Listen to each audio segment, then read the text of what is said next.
Hey everybody, welcome to WICOR Pop-Ups, our February edition. Today we'll be looking at ways to help our young learners tackle mistakes and work together to then correct errors, and also looking at reflecting on our learning and finding where we went wrong and how do we kind of do some discussion with our kiddos with that. I'm going to go ahead and move into my sharing.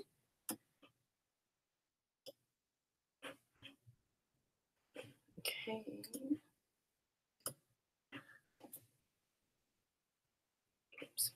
Okay.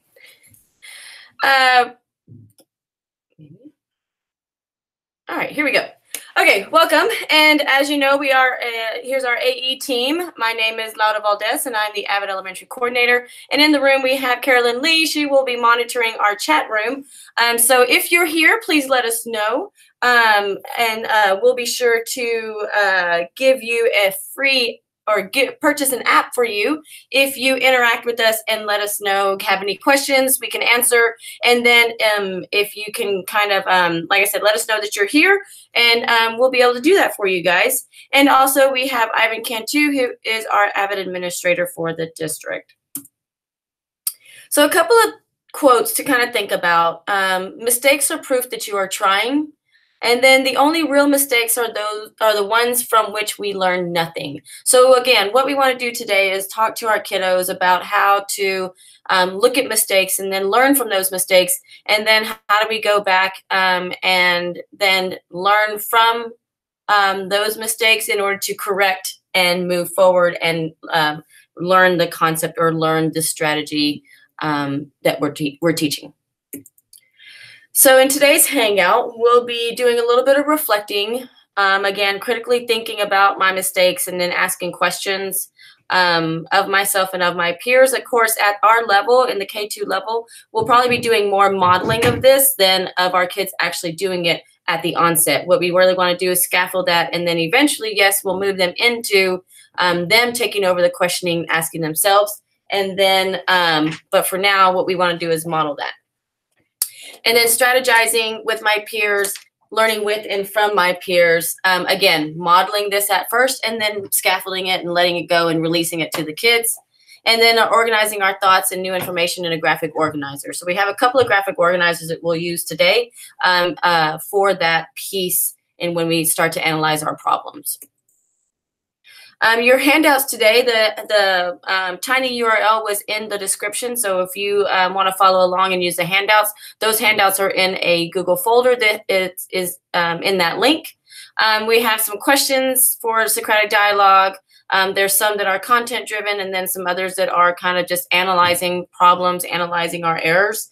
And then the math talk stems, which we'll talk about later on towards the end, and then our point of confusion analysis as well as a problem analysis that we'll be using today. All right, so point of confusion. How do we get our kids to kind of figure out where they went wrong? What was their point of confusion? What was their error? Where are they lacking, or where's that gap in their learning? So to start off, I wanted to kind of show you where we would, kind of the scaffolding that we would do with this process.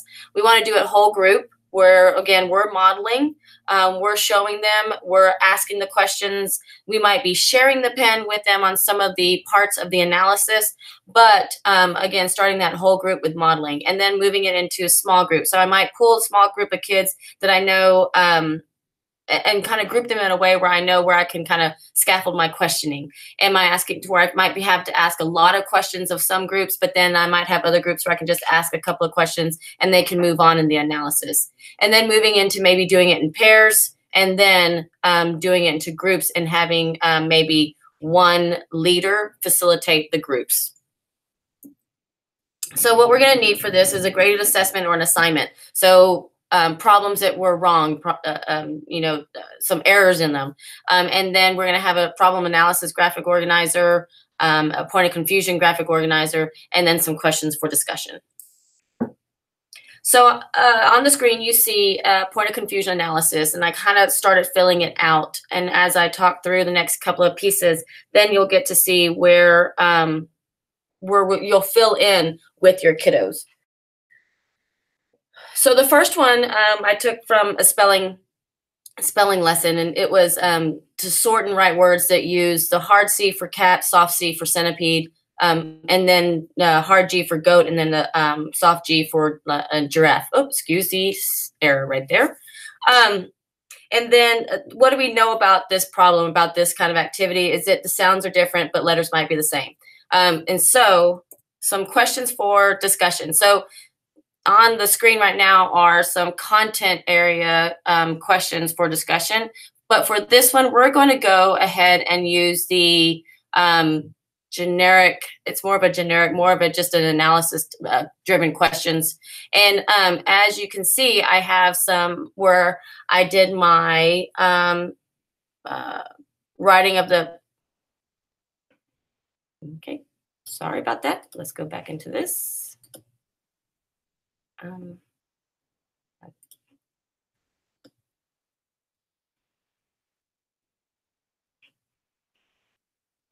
Okay.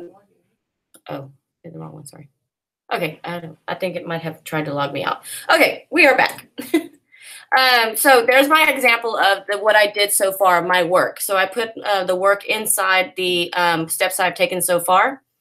And so you can see I have 4 errors in there. So now when I'm looking at these questions over here on the left-hand side, in my questions for discussion, did you mix up stuff? What did you confuse? So how might you remember the difference in where you went wrong? So where I made the confusion then was the difference between S and the soft C, as you can see over there on the right-hand side. For instance, it might have been cave. I thought it was save. And then clip, it was slip. So there was just an error that was made, okay? And then for jump, see the difference? I used the wrong, I know it's the j sound, but it was the wrong word. And then tiger, I might have thought that it was tiger instead. So those are those errors that were made, and it was a mix-up, it was a confusion. So just talking them through those steps, where did we go wrong? What's wrong in these errors? And then having them discuss, what might have been the problem, what somebody would have been thinking had they done it this way. Okay. So again, going back to how would I do this? How would this look? What would this look like? This would be a poster. I might use this as an anchor chart instead of just a 1-sheet paper for the kids. And then I could do the poster whole group.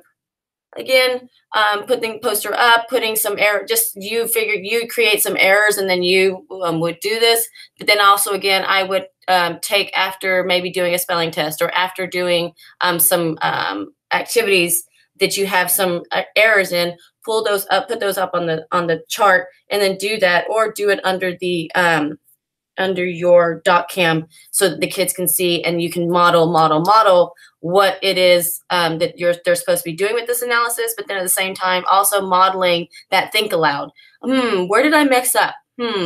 Wait, if I say centipede and then I say city and then I see, is that save or is that cave? And talk them through the errors so they can see where the confusion was. So moving into analyzing mistakes. So now we're going to do a problem analysis. I chose to do math with this one. And in this process, we're going to pick a problem that might have been missed by the majority of the class, ask questions using the discussion block, those questions, the discussion in the 4-square. And then where you might do, again, whole group, then pull a small group, and then have them do it in pairs, and then maybe have them do it in a whole group with the facilitator. But for the whole group, for the first time, whole group and model, the thinking, the questioning, the asking them the questions, and then having them tell you where the error is, and then go back and say, okay, now we know the error. Let's look at, do we have notes or something? Do we have an anchor chart we can look at that will help us solve this problem the correct way? Okay, so the original problem was an elephant can walk 18 miles in 1 day. What is another way to show that number? So what do we know about this problem? That it's 18. 18 is the number that we're working with. And then the key word would have been number. So here's what the student did in their steps that they've taken. So they knew it was 18. They knew they had to show the number, another way of that number of showing that number. Well, they did 100 plus 18. So when I go and ask my questions, did I make a careless mistake? Did I mix something up? What do you think? What do you think I did? And what did I do wrong with this problem in my steps? What did I do wrong? Did I just go too fast? Did I skip something completely? And so then you might have them answer you and say, oh, no, they went too fast. They just wanted to answer the question. And so then we would mark that on our chart, went too fast, and then the wrong place value. So, then the question is, wait, okay, we figured out our problem. We went too fast. We overlooked some things. We have the wrong place value for one of the numbers, or two of the numbers actually, or we wrote something wrong. We wrote something down the wrong way. So now let's go ahead and break down 18 so we can see what the correct answer would be. And so we take 18, we know we kind of break it down, and it's 10 plus 8, and there's your solving the problem. Okay?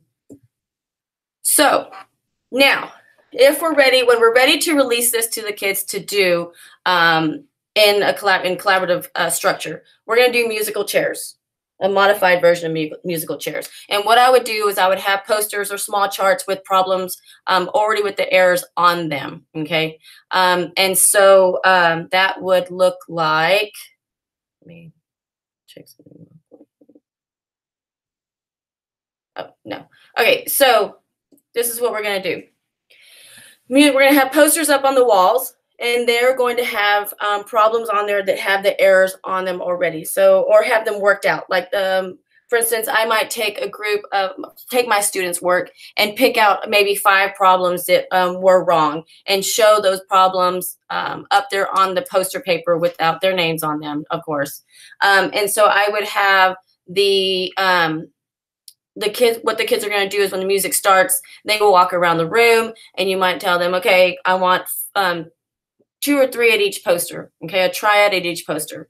You're going to find a poster when the music stops. You're going to find a poster, and all you're going to do is going to analyze the error. Where did they go wrong? Where did this person or this student go wrong when they did their problem solving? Okay, you're going to write down what they notice about the error in the box below the problem, the steps taken, and then that's it. Then we're going to play the music again. They'll move to another poster and work on another problem. So you just need to make sure that you have enough posters up that they do this at least twice. Okay.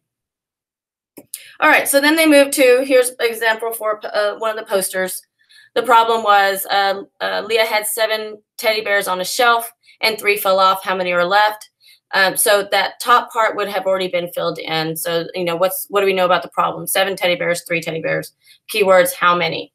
Okay. And then there are the steps taken. They decided to do tally marks, and then they, worked out from there. They wrote their number sentence, right?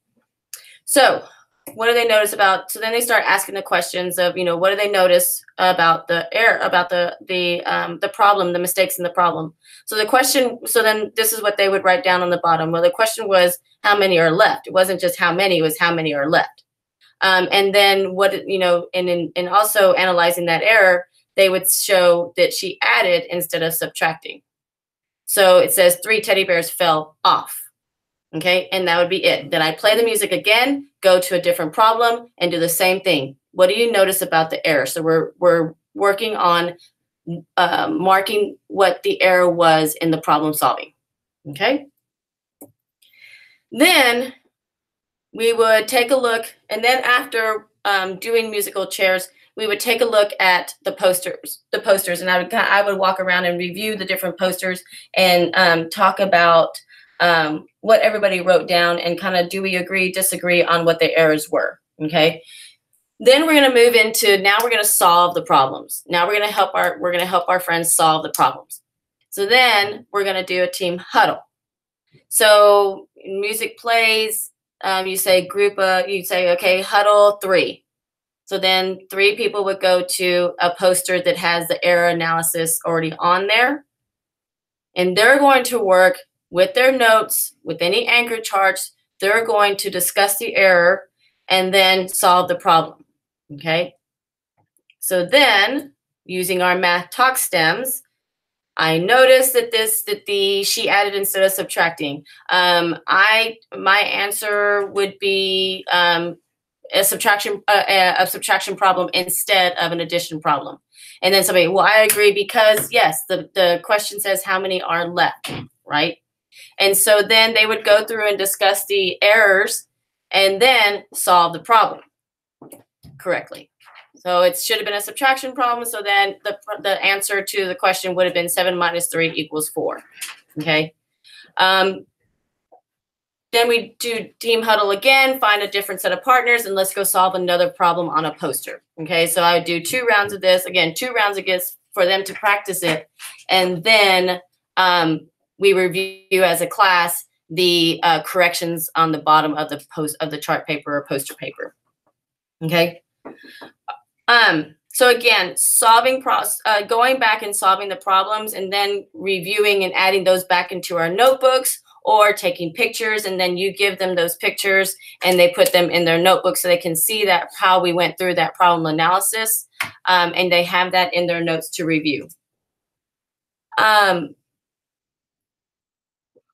So again, just to kind of recap what we did the point of confusion analysis where we talked about, we asked questions, we asked the kids our questions about where did we go wrong in this error, and asking questions, did we move too fast? Did you guess at it?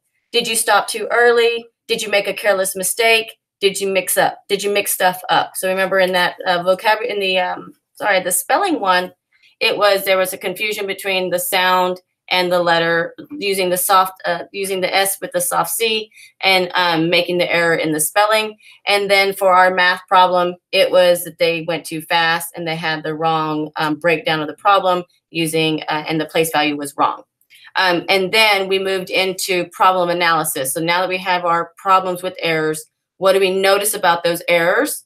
And then how do we go back and fix them? So we had collaborative structures in there. We had some written, some writing to learn, some reflecting of the errors, not just our learning, but reflecting on the errors. And then that collaborative structures through team huddle and also through musical chairs, working together to solve problems, but then also talking them out with our peers. Thank you for joining us today. Hope that this was some useful strategies and just looking at the scaffolding, of always modeling first and then releasing it to your children through a small group with you, teaching the process, and then let's move into doing some pairs and then some small groups with one of your students facilitating. Thank you for joining us this afternoon. Again, if you need anything, please don't hesitate to email us. We are always available. And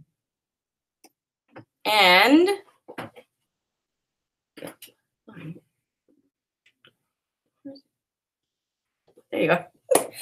Again, thank you for joining us, and please feel free to email us again, and then join us next month for our next set of WICOR Pops and then WICOR Pop-Ups. Hope you have a great afternoon. Thanks. Bye-bye.